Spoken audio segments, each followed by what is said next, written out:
Mon mari est mort dans un accident de voiture. Quelques jours plus tard, l'avocat m'a remis les clés de sa ferme en disant « Vous êtes la propriétaire maintenant ». Il m'avait strictement interdit de visiter la ferme de son vivant. J'ai prévu de la vendre, mais avant de le faire, j'ai décidé de la visiter par curiosité.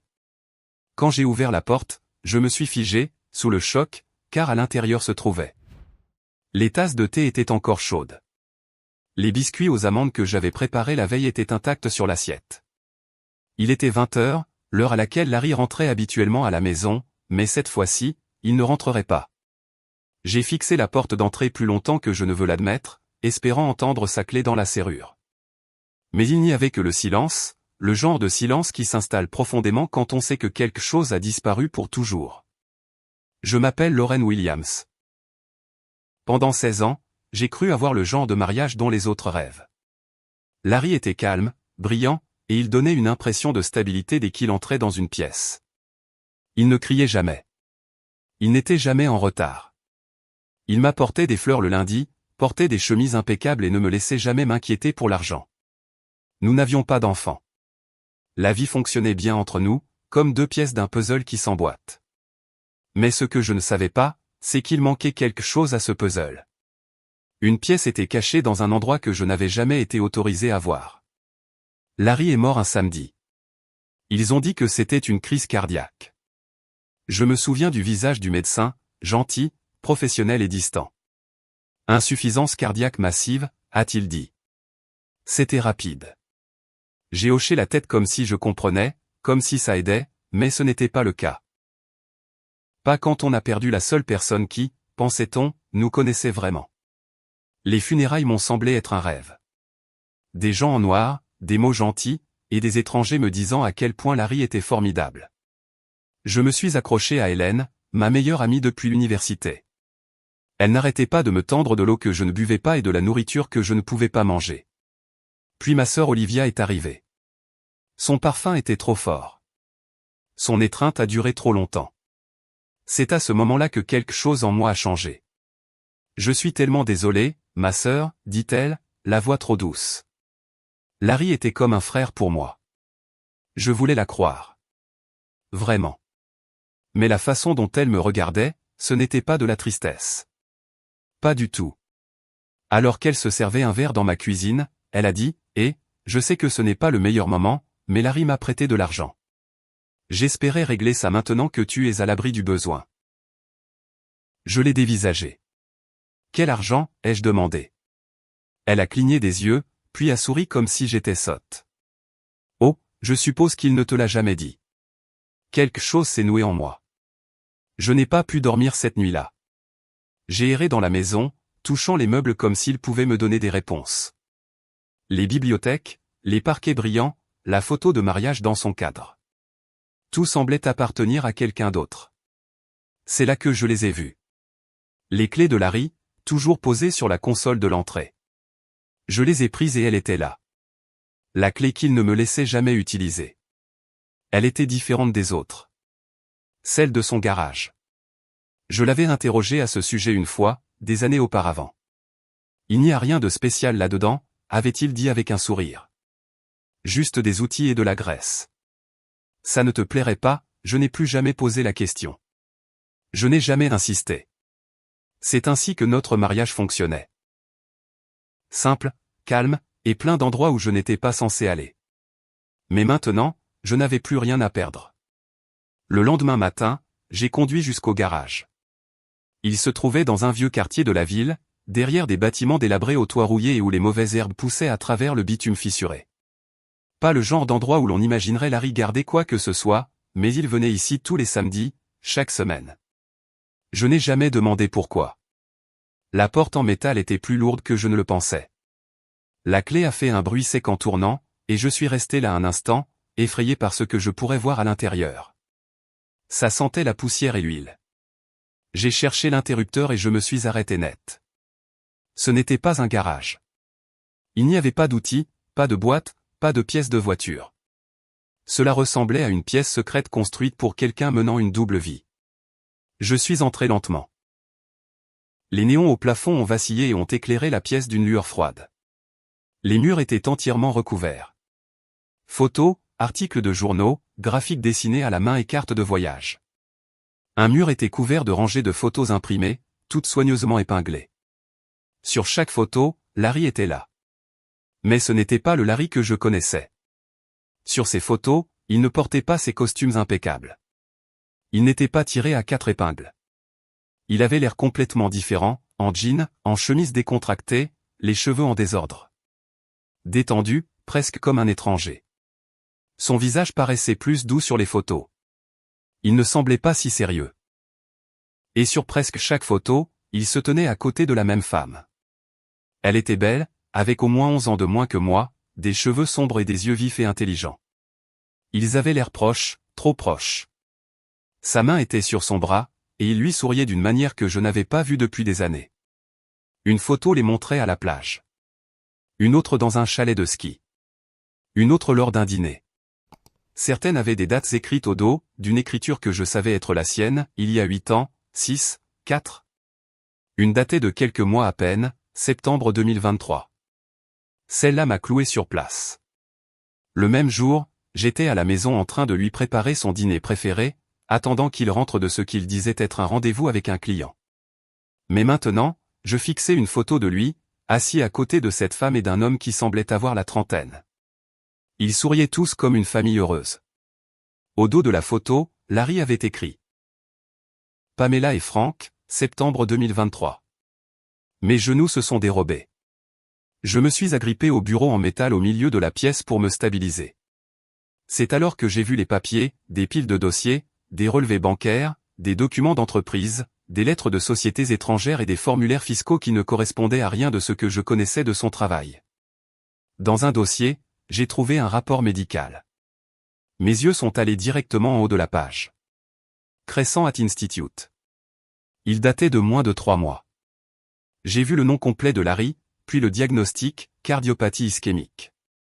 Stade 3, risque élevé de crise cardiaque. Il savait. Il savait qu'il était mourant. Et au lieu de me le dire, au lieu de m'avertir ou de me préparer, il a passé ses derniers jours à construire une vie secrète avec une autre femme, une autre maison et une autre famille. Car ce jeune homme sur la photo devait être leur fils. Mon estomac s'est noué. 16 ans. J'étais à ses côtés depuis 16 ans. Et maintenant, l'homme que j'avais enterré n'était pas vraiment mon mari. C'était quelqu'un que je ne connaissais pas du tout. Un étranger. Un étranger. C'est ce qu'il était. Un étranger qui m'a regardé dans les yeux la veille de sa mort, m'a tendu une petite boîte en velours contenant un collier de saphir, m'a embrassé la joue et a dit « Tu es la seule qui compte pour moi ». J'ai reculé vers la porte. Je ne pouvais plus respirer. Ma poitrine était oppressée et mes pensées tourbillonnaient. Que étais-je censé faire de tout ça? Qui étais-je maintenant? Une veuve? Oui. Mais la veuve de qui? C'est à ce moment-là que j'ai entendu quelque chose. Des bruits de pas doux, prudents, comme si quelqu'un ne voulait pas être remarqué. Je me suis retourné brusquement, le cœur battant à tout rompre. Et il était là, le jeune homme de la photo. Même cheveux sombres, même mâchoire forte, mêmes yeux vifs et impénétrables. Quand il a parlé, sa voix était stable, mais je pouvais à peine l'entendre par-dessus le bourdonnement dans mes oreilles. « Lorraine Williams » demanda-t-il. Je n'ai pas répondu. « Je pensais que vous viendriez ici », dit-il en entrant lentement. « Je suis Frank Smith. Larry Williams était mon père. » Et d'un coup, c'est comme si le sol s'était dérobé sous mes pieds. Je ne me souviens même pas de ce que j'ai dit en premier. Peut-être rien. Peut-être que je suis juste resté là, agrippé au bureau comme si c'était la seule chose qui m'empêchait de tomber. Frank s'est approché, se déplaçant avec précaution, comme s'il savait à quel point la situation était fragile. Je l'ai regardé, pas seulement son visage, mais au plus profond, cherchant. Et c'était là, ses yeux. C'étaient ceux de Larry. Ce même regard profond et silencieux qui en disait plus que les mots ne le pourraient jamais. « Vous êtes vraiment son fils ?» ai-je murmuré. « Oui », dit Frank sans hésiter. « Et je suis désolé. Je n'ai jamais voulu que vous l'appreniez comme ça. Depuis combien de temps saviez-vous pour moi ?» ai-je demandé, la voix à peine audible. « Toute ma vie », dit-il, calme et honnête. Il ne m'a pas dit grand-chose, seulement qu'il était marié, que vous ne saviez pas pour moi. Il nous a tenus à l'écart. Ma mère, Pamela, respectait ça. Elle n'a jamais voulu causer de problème. Mais après sa mort l'année dernière, les choses ont changé. Elle était partie, elle aussi. Tout comme Larry. Je me suis assise sur la vieille chaise près du bureau. Mes jambes ne me portaient plus. Pourquoi êtes-vous ici? Ai-je demandé. Frank a sorti de son sac à dos un morceau de papier plié, jauni sur les bords. Il me l'a tendu. J'ai hésité, puis je l'ai pris. C'est un brouillon de testament, dit-il. Ce n'est pas terminé, pas officiel. Mon père me l'a donné 3 semaines avant de mourir. Il a dit que la version finale vous parviendrait, mais celle-ci, c'était juste au cas où. J'ai ouvert le papier et c'était bien là. L'écriture de Larry, stable et familière, comme les mots qu'il me laissait pour les anniversaires ou au dîner. Ce n'était pas signé par un avocat, juste des notes rapides, partageant ses biens. Il mentionnait Frank. Il a également écrit sur une société dont je n'avais jamais entendu parler, Mercury South Holdings. Puis une autre ligne a attiré mon attention. Accès aux documents restants conservés dans le coffre-fort du bureau. Code lié à un objet personnel offert à elle. Je me suis figé. Objet personnel qui m'a été offert. Le collier. Le collier de saphir qu'il m'avait donné 3 nuits avant de mourir. Ce n'était pas juste un cadeau. C'était une clé. J'ai touché ma clavicule par habitude, mais le collier n'était pas là. Je l'avais laissé à la maison dans sa boîte. Il m'avait semblé trop lourd à porter. Maintenant, il me semblait encore plus lourd. Qu'est-ce que Mercury South Holdings? Ai-je demandé, regardant toujours le papier. Frank prit une profonde inspiration. Une de ces sociétés privées. Elle n'est pas cotée en bourse. Elle n'apparaît pas dans les registres. Il l'utilisait pour transférer de l'argent entre les pays. Après la mort de ma mère, a-t-il ajouté, j'ai commencé à enquêter. Il y avait des transferts que je ne pouvais pas expliquer. Des comptes offshore à mon nom, mais je ne les avais pas ouverts. Je pense qu'il essayait de mettre quelque chose en place pour vous, pour moi, pour nous deux. Ma bouche est devenue sèche. Pourquoi?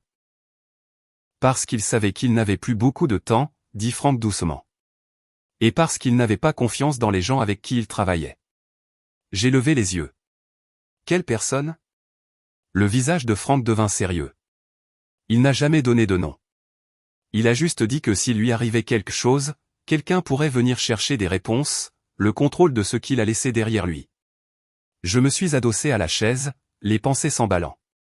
Un deuxième coffre-fort, une société secrète, un collier qui pourrait contenir un code, et un homme que j'avais aimé pendant 16 ans qui avait construit une vie dont je n'avais jamais rien su. Vous pensez qu'il y a plus? Ai-je demandé.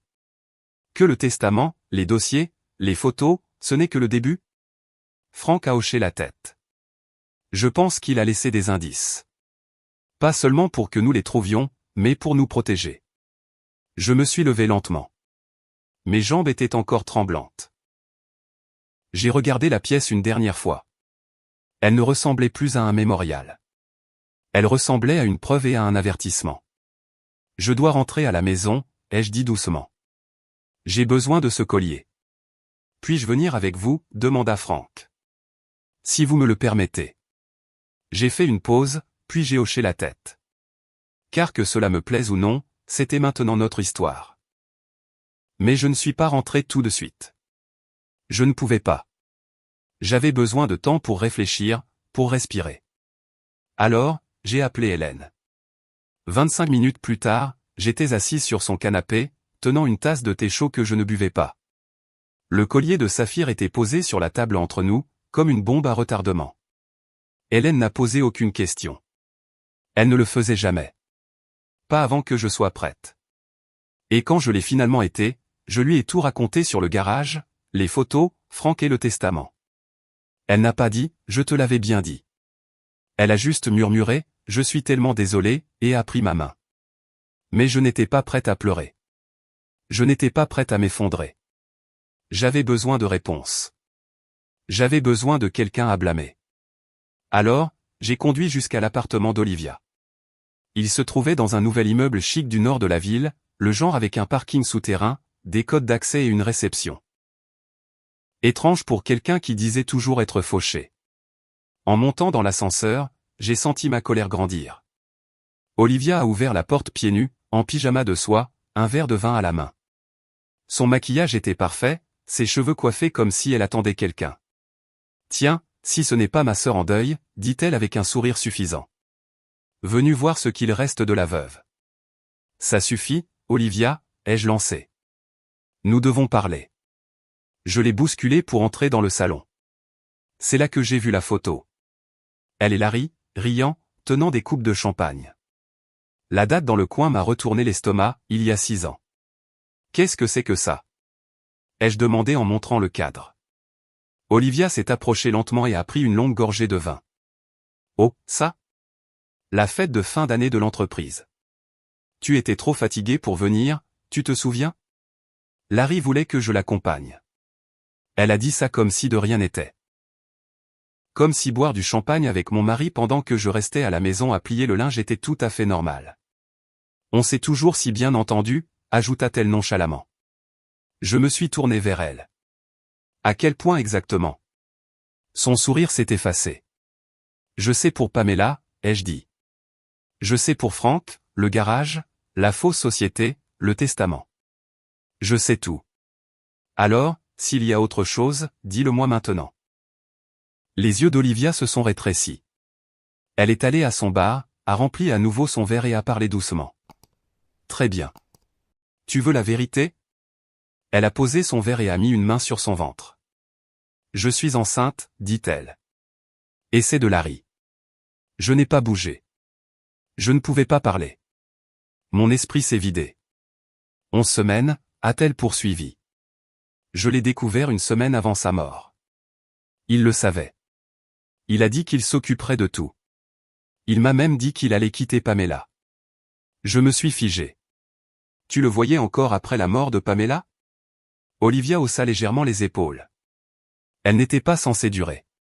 J'ai toujours été celle qui est restée. J'avais l'impression de ne plus être dans mon propre corps. Les murs, le canapé, le léger bourdonnement du réfrigérateur.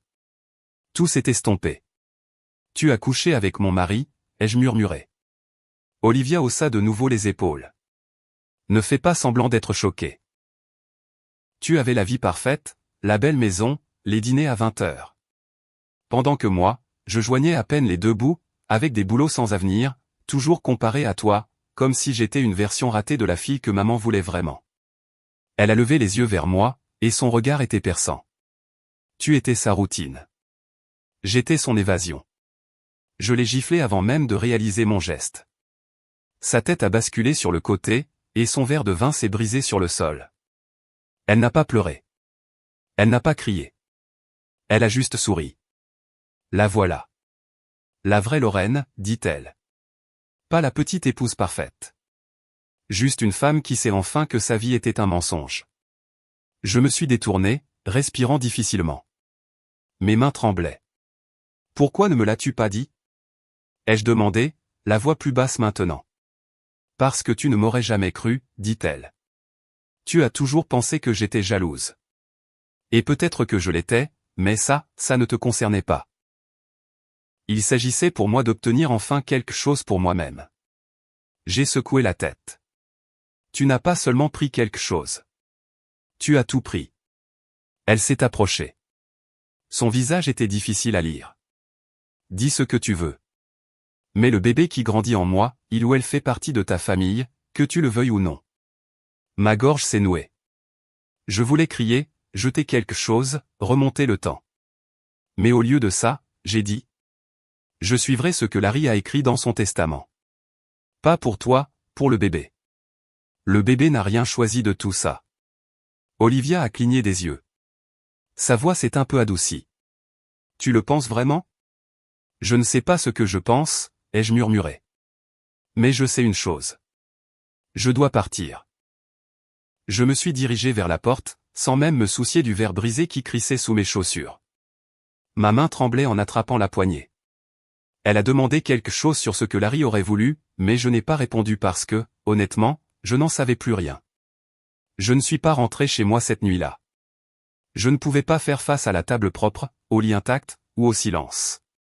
Au lieu de ça, je suis retourné chez Hélène, tenant le collier de saphir dans ma main comme s'il pouvait me brûler la peau. Elle ne m'a pas demandé où j'avais été.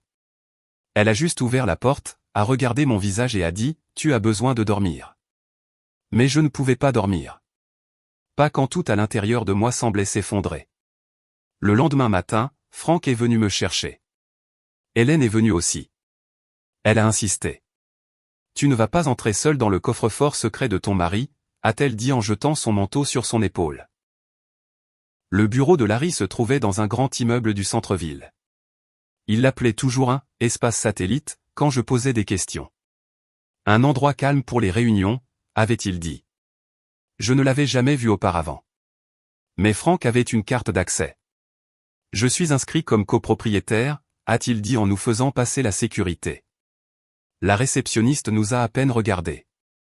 Larry avait construit une vie si secrète qu'elle n'avait jamais eu besoin d'explications. Le trajet en ascenseur a semblé interminable.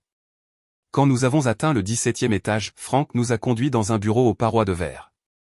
C'était froid et moderne, avec des lignes épurées et des angles vifs. Pas de photos de moi, pas de souvenirs, juste des murs gris, des meubles élégants et une légère odeur d'eau de Cologne que je ne reconnaissais pas. Franck a montré une grande peinture abstraite derrière le bureau. Le coffre-fort est derrière. J'ai sorti le collier de mon sac. Mes doigts ont trouvé le petit fermoir. Je l'ai tourné vers la gauche. Clic, un petit compartiment caché s'est ouvert à l'arrière du pendentif en saphir. À l'intérieur se trouvait une fine plaque de métal de la taille d'une carte SIM. Des chiffres étaient gravés sur un côté. Franck l'a prise avec précaution et l'a insérée dans le clavier numérique du coffre. Il y a eu un bip grave, puis la porte du coffre s'est déverrouillée. À l'intérieur se trouvaient des piles de papier, une clé USB noire et élégante, une petite boîte en bois et une clé en argent avec une étiquette indiquant « Coffre-fort bancaire, Federal Trust ». Franck a d'abord saisi les documents. Contrat, virement, rapport financier. Certains de ces noms sont des banques étrangères, dit-il. Il ne se contentait pas de cacher de l'argent. Il le déplaçait rapidement hors du pays. J'ai pris la clé USB mais je ne l'ai pas branchée. Pas encore. Puis j'ai ouvert la boîte en bois. À l'intérieur se trouvait une bague. Simple, en or, avec un petit diamant. J'ai eu le souffle coupé. Ce n'était pas ma bague. À l'intérieur de l'anneau, il y avait une gravure. Et pour toujours, pour Pamela. Oh mon Dieu, a murmuré Hélène à côté de moi. Franck a détourné le regard, la mâchoire serrée. Il lui a acheté une bague, ai-je dit, la voix à peine audible. Il allait la demander en mariage. Ou peut-être l'avait-il déjà fait. Je ne pouvais pas bouger. Je ne pouvais pas pleurer. Je ne pouvais même pas parler. Parce que là, dans le bureau froid et silencieux de mon défunt mari, j'ai enfin vu la vérité que j'avais essayé de ne pas affronter. Il l'aimait. Peut-être qu'il m'aimait aussi, à sa manière. Mais avec elle, c'était différent.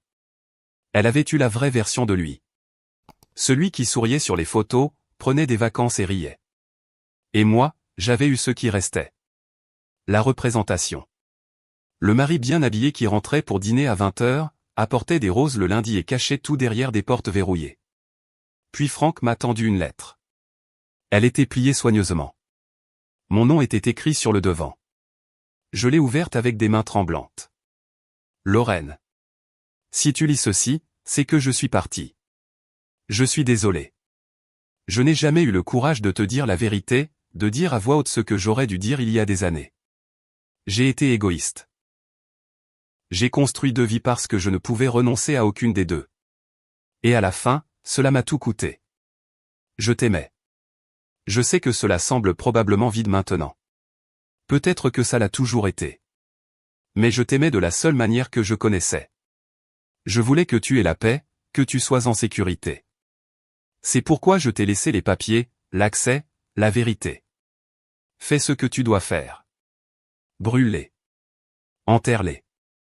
Dis-le au monde entier. C'est ton choix maintenant. Pardonne-moi si tu le peux. Sinon, je comprends. Larry. J'ai fixé la lettre jusqu'à ce que les mots deviennent flous. Puis je l'ai tendue à Hélène. Elle l'a lue en silence, puis l'a passée à Franck. Personne n'a dit un mot. Qui avait-il à dire? L'homme que nous pensions tous connaître s'était brisé comme du verre. Maintenant, tout ce que nous pouvions faire était de voir quoi faire des morceaux. Nous avons quitté le bureau en silence. Pas un silence calme, juste le genre de silence qui s'installe quand il n'y a plus rien à dire. Hélène conduisait. Frank était assis à côté de moi. Je regardais par la fenêtre, voyant Brunswick défiler dans les douces teintes grises de l'automne. Mon mari avait vécu une vie que je n'avais jamais vue. Maintenant, nous tenions les morceaux, et nous ne savions pas qui d'autre pouvait nous observer. Cette nuit-là, j'ai essayé de dormir sur le canapé lit d'Hélène. Mon téléphone a sonné. Numéro inconnu. Lauren Williams, dit une voix d'homme. Oui, ai-je répondu, déjà tendu. C'est Patrick Duffy. Je travaillais avec votre mari. Mon estomac s'est serré. Je crois que vous avez quelque chose qui m'appartient. Je ne vois pas de quoi vous parlez. Si, vous le savez, dit-il, la voix calme comme de l'eau dormante. Les documents du coffre-fort.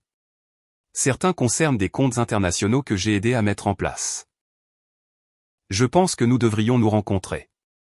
Je ne rencontre personne, ai-je dit rapidement. Si, vous le ferez, a-t-il répondu. Parce que les autres avec qui Larry travaillait ne sont pas aussi polis que moi. Ils ne demanderont pas. Il a raccroché. Je suis resté là, à fixer le plafond, le cœur battant la chamade. Le matin, je l'ai dit à Frank. Sa mâchoire s'est crispée, et il a commencé à faire les 100 pas. Il m'a appelé aussi, a-t-il dit. Mais il y a plus. Il m'a tendu un petit bout de papier. Quelqu'un d'autre m'a contacté la nuit dernière, Aaron Paul. Il dit être la source originale de l'argent que Larry a déplacé. Puis il a ajouté. Il a dit que si nous ne rendons pas tout d'ici la fin de la semaine, il y aura des conséquences. Je n'ai pas demandé ce que cela signifiait. Je n'en avais pas besoin. Frank a sorti la clé d'argent du coffre de son sac. Nous avons toujours le coffre-fort bancaire, dit-il. Ce qu'il y a à l'intérieur pourrait expliquer à qui appartient vraiment quoi. Je l'ai regardé. Ma voix était tremblante. Voulons-nous vraiment ouvrir une autre boîte? Et si ça ne faisait qu'empirer les choses? Hélène s'est assise à côté de moi et a posé doucement sa main sur la mienne. Au moins, tu sauras, dit-elle. Ne pas savoir, c'est ça qui te ronge. Elle avait raison. Nous avons donc élaboré un plan. D'abord, nous irions à la banque. Et si nous ne comprenions toujours pas ce qui se passait, nous trouverions quelqu'un qui pourrait nous dire la vérité. Larry devait avoir laissé quelqu'un derrière lui, quelqu'un qui savait dans quoi il était impliqué. Un plan de secours, un contact. C'est alors que Frank a parlé. Il y a un nom que ma mère a mentionné une fois. Tyler Posey. C'était un vieil ami de fac de papa. Elle disait que c'était le seul qui ait jamais dit la vérité à Larry, même quand il ne voulait pas l'entendre. Sais-tu où il est? Ai-je demandé. Je crois, dit Frank. Maman gardait son adresse dans une boîte de contact d'urgence. Il vivait à Bluffton, alors nous avons pris la route. Un trajet tranquille de 3 heures, la pluie glissant sur le pare-brise comme des souvenirs qui s'estompent. Bluffton nous a accueillis avec de vieux chênes, un air épais et une quiétude que seules les vieilles villes semblent posséder. Tyler vivait dans une grande maison en briques recouverte de lierre. On aurait dit qu'elle sortait d'un vieux livre de contes. Il a ouvert la porte lentement. « Vous êtes Lauren, dit-il immédiatement. Et vous devez être Frank. Vous saviez que nous viendrions? Ai-je demandé. Il a hoché la tête. Larry me l'avait dit. Si tout s'effondre, ils viendront te voir. Puis il s'est écarté. Entrez. À l'intérieur, la maison sentait les vieux livres et la fumée de pipe. Des étagères tapissaient chaque mur. Un piano verni trônait dans un coin, intact mais propre.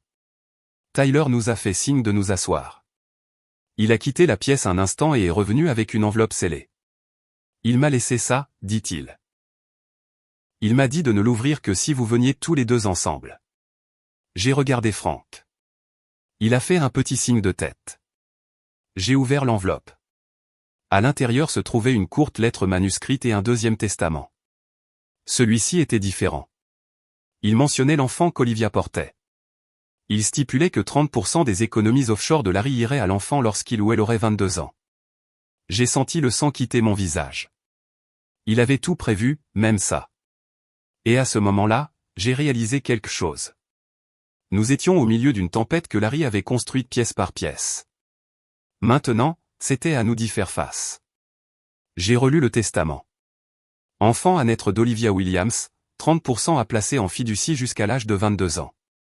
Ce n'était pas l'argent qui me choquait. C'était la minutie avec laquelle il avait tout pensé. Même après sa mort, Larry avait toujours 3 coups d'avance. Pourquoi nommer le bébé mais pas Olivia? Ai-je demandé à Tyler. Parce qu'il faisait confiance à l'enfant, dit Tyler doucement. Pas à la mère. Frank s'est agité sur sa chaise. Ça change tout. Cela signifie qu'Olivia ne peut pas toucher à cet argent. Pas légalement. J'ai regardé à nouveau le deuxième testament.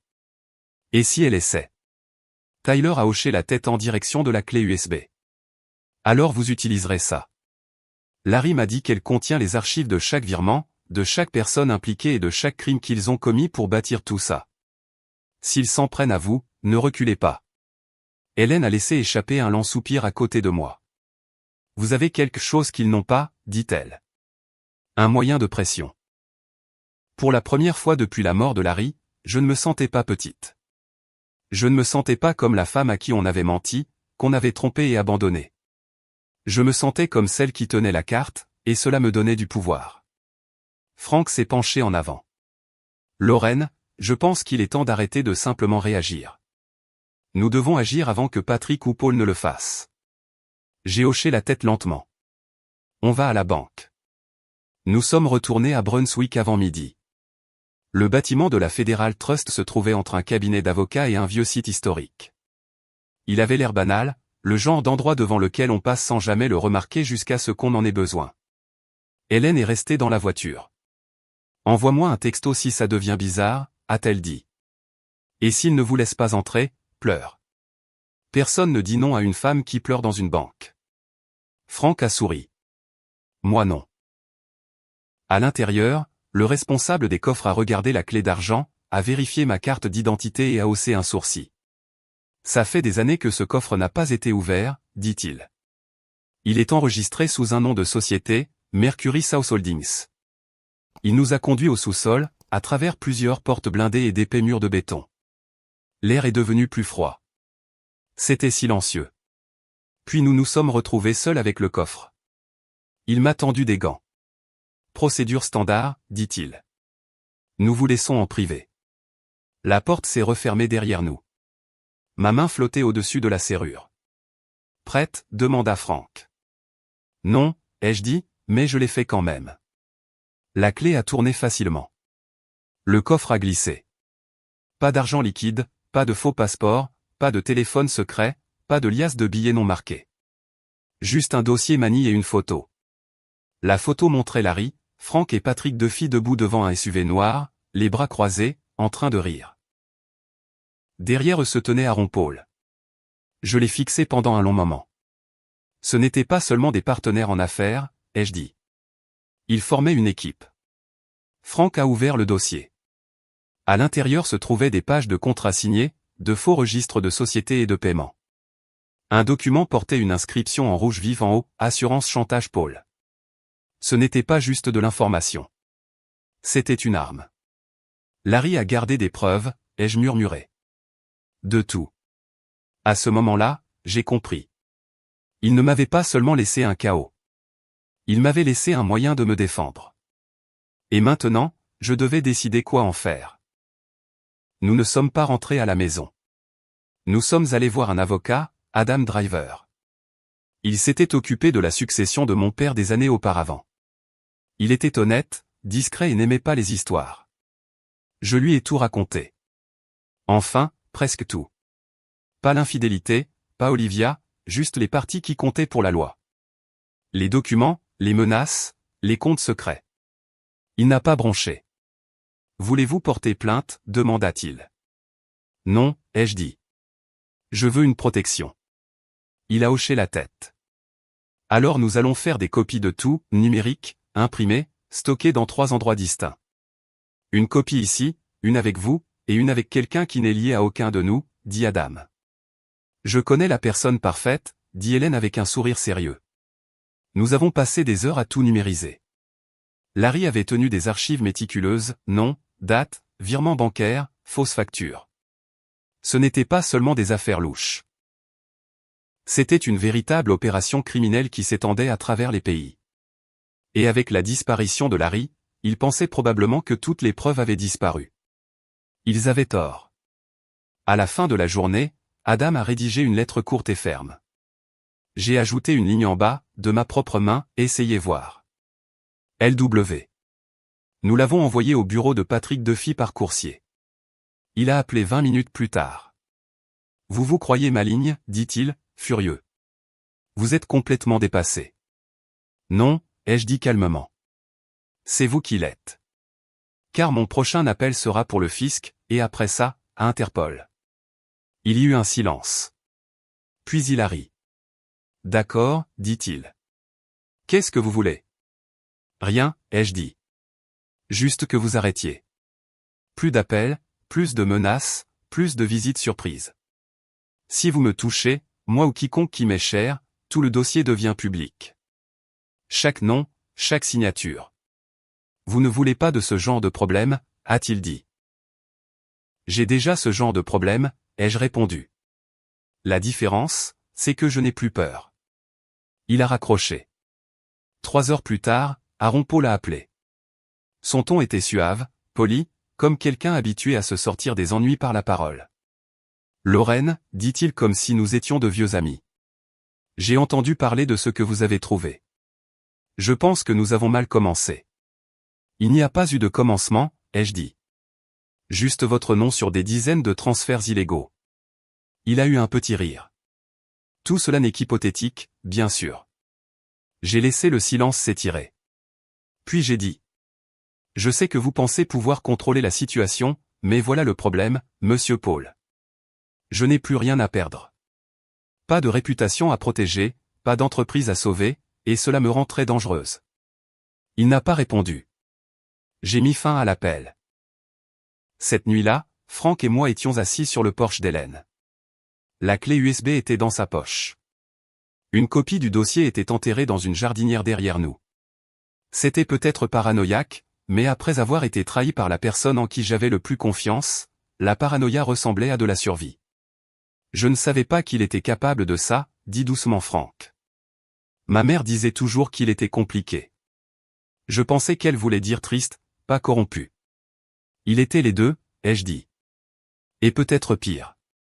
J'ai levé les yeux vers les étoiles, froides, immobiles, immuables. Nous n'avons pas encore terminé, ai-je dit. Frank s'est tourné vers moi. Que veux-tu dire? La clé USB, ai-je dit. Elle était petite, noire et banale, comme si elle n'avait rien à dire, à moins qu'on ne lui pose la question de la bonne manière. Nous ne l'avons pas ouverte ce soir-là, ni le lendemain matin. Il m'a fallu 3 jours. 3 jours pour me préparer à la vérité qui m'attendait encore. Pendant 3 jours, je me suis entraîné à réagir. Comme si, en répétant assez, la douleur de la trahison ne frapperait pas si fort. Frank était assis à côté de moi sur le canapé. Hélène a de nouveau apporté du thé. Personne n'a dit un mot pendant que je branchais la clé USB. Un seul dossier est apparu. Il était nommé, pour Lorraine. À l'intérieur se trouvait une seule vidéo, datée de seulement 11 jours avant la mort de Larry. Mes doigts ont plané au-dessus du fichier. Puis j'ai cliqué. L'écran est resté noir un instant, puis a scintillé. C'était Larry, mais pas l'homme soigné et souriant des photos de mariage. Pas le visage calme que j'avais vu chaque soir au dîner. Ce Larry-là avait l'air fatigué. Ses yeux étaient cernés. Sa chemise était froissée, comme s'il n'avait pas dormi depuis des jours. Il s'est penché en avant. Lorraine, dit-il, si tu regardes ça, ça veut dire que je n'ai pas survécu.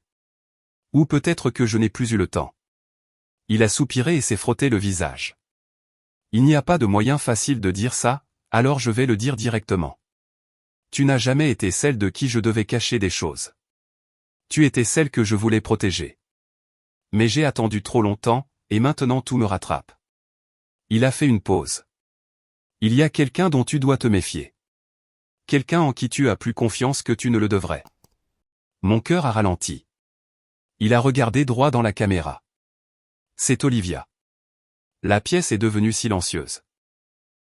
Elle n'était pas juste quelqu'un avec qui j'ai fait une erreur, dit-il. Ce n'était pas si simple.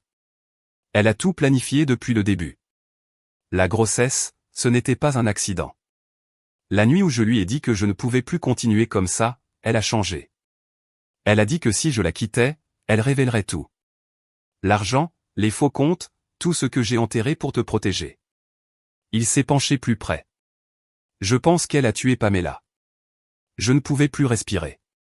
Je ne peux pas le prouver, dit Larry. Mais le timing, c'était trop parfait. Pamela venait de faire ses valises. Elle m'a dit qu'elle avait réservé un aller simple pour Porto. Et puis l'accident. Une seule voiture. Pas de témoins. Ils ont dit que les freins avaient lâché, mais elle avait fait réviser la voiture la veille. Sa voix tremblait.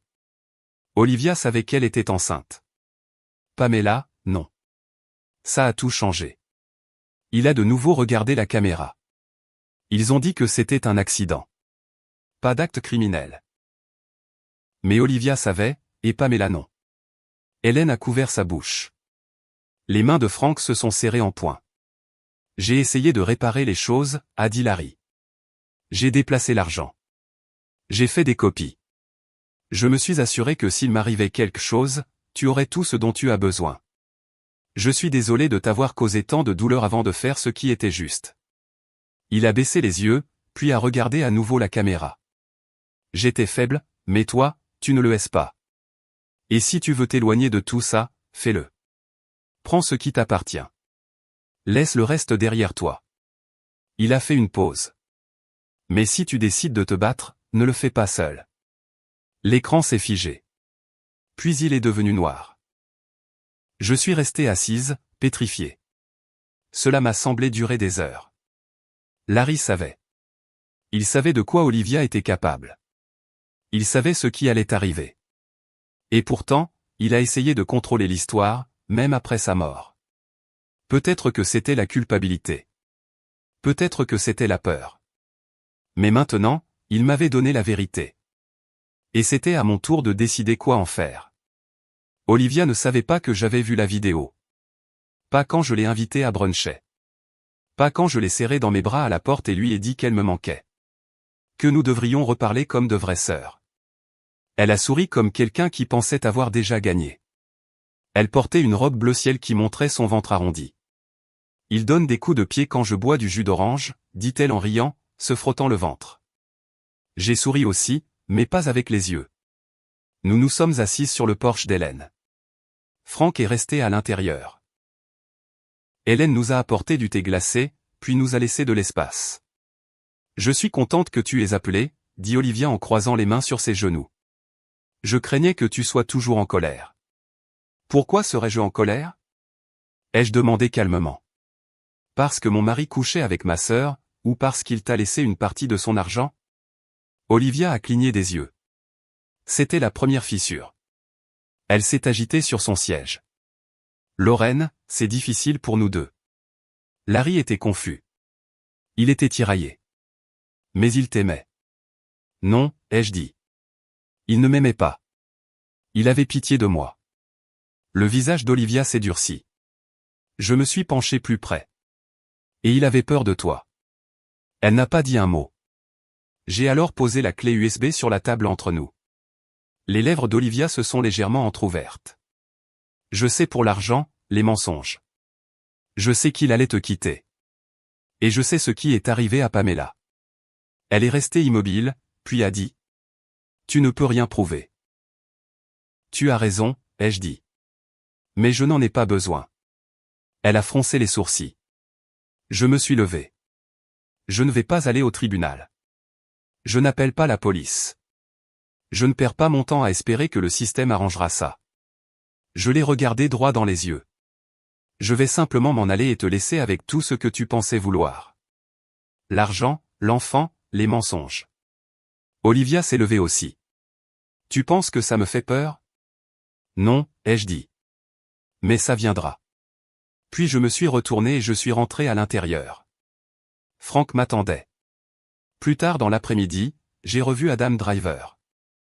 Je lui ai donné la clé USB, une déclaration signée et une instruction claire. S'il m'arrive quoi que ce soit, envoyé tout à la presse. Absolument tout. Après ça, je suis rentré chez moi, dans la maison que j'avais partagée avec Larry. C'était calme maintenant, immobile. J'ai traversé chaque pièce, touchant le dossier des chaises, les encadrements de porte, la fissure dans le plancher que nous n'avions jamais réparée. J'ai ouvert le placard, fait une valise, et laissé tout le reste derrière moi. En arrivant au garage, j'ai verrouillé la porte derrière moi. Non pas parce que j'avais quelque chose à cacher, mais parce que je savais que je ne reviendrais pas. Une semaine plus tard, j'ai pris un avion pour la Floride. De l'air frais, un nouveau nom sur le bail, un petit cottage près des montagnes. Plus de secrets, plus de coffres-forts, plus de faux-semblants. Juste moi, Lorraine Williams. Veuve, survivante. Non pas la femme à qui on a menti, mais la femme qui a transformé le silence en force.